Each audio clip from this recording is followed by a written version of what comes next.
अस्सलाम वालेकुम मिस्त्री साहब। साडा टुट गया गंडासा, पत्रियां ला के मरम्मत कर दिओ। देखो जी, ये खुशकिस्मत बंदे आ।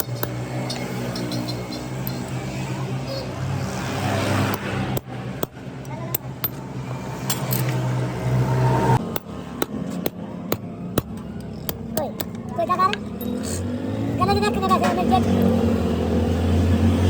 हां देख तुमने चल बेटा चल ये मैं हां 1460 बात है मैं परेशान हो गया। 1460 ऊपर मार में यही ना और ना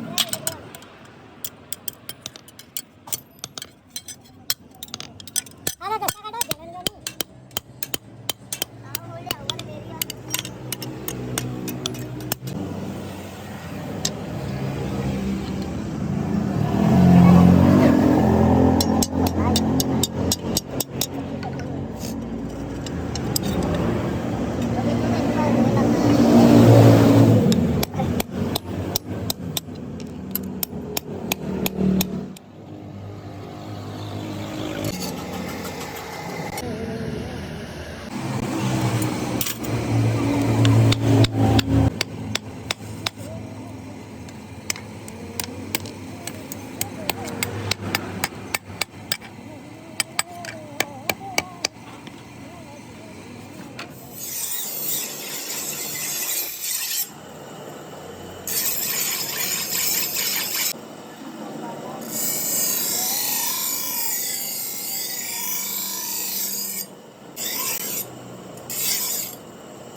जी, ग्रासा तैयार हो चुका है।